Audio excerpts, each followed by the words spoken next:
Well, Bruce, your Tonka truck's all fixed up. This is actually the first Tonka truck that I ever made. I don't know if it was 8 or 9 years ago. It's kind of neat how I made the suspension the first time, though. Instead of using the normal leaf springs on the back and coils in the front, like I do with all the modern ones, I made long bars. I don't know what you would call it, but I don't know if you call that a 4-point attachment. But it still has nice float to it. But these bars keep the axles in position.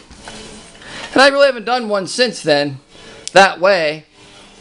It's kind of neat because it's mounted to the bottom of the transmission, and it goes all the way back to, you know, each axle on both sides.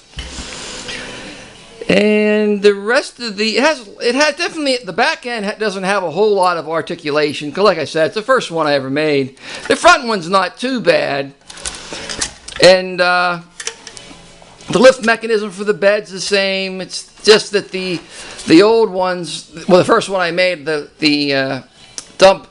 lift servo, winch servo, is in the front, whereas all the new ones are hidden down in the back. And the steering servo is laying down in this, and all the new ones, the steering servo stands up, so I can have a little plastic box here to hide all the electronics. So you can't really do that with this truck because of the way the steering servo is mounted right here, right above the front axle. But it is nice that, like, the battery pack just velcros to the hood, so it's easy to swap battery packs, which you can't do easily on the new ones. So that's kind of a neat feature. And, you know, I did make it a hinge front end right from the beginning. And this guy's got, you know, all-wheel drive, full sound system, headlights, taillights. You're only the third owner. Ken Han owned it the second time. And I put these wheels and tires on there. He painted them black. And then he put the light system in it, which is cool. And I think he painted the front bumper black. I don't remember. I think so. I think when he did the wheels, he did the bumper and the mirrors as well.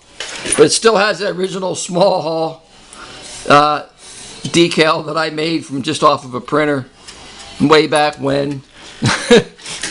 And like you asked, I put it on an FSI 6 radio. So the right stick is your steer and your drive. The sound system's is set up automatic start, not manual start. So as soon as you move the throttle and trigger forward or reverse, that starts the truck up.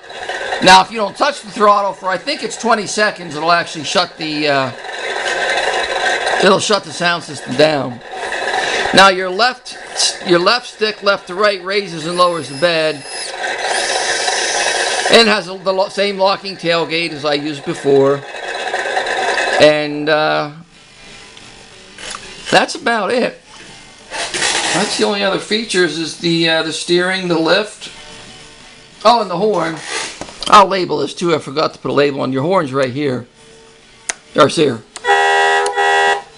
So anytime you want to touch the horn.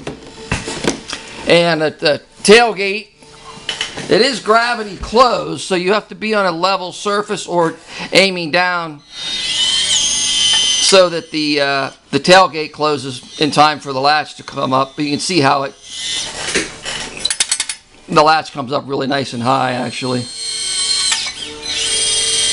So it works real well. It works so well you could probably even be aiming uphill a little bit. It would still latch and lock real well. And Ken put in a back plate, the lights, and this little hitch on there too, so you can pull a trailer. And mud flaps, I think those were always on there. I don't remember for sure. Yeah, those were always on there. And that's the whole truck. She's all-wheel drive, and she's got pretty good power.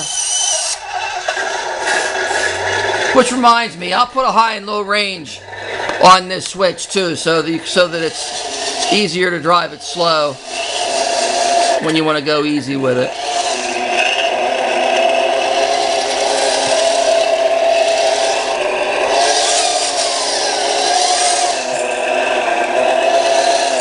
But it's a nice truck, and it's a tough truck.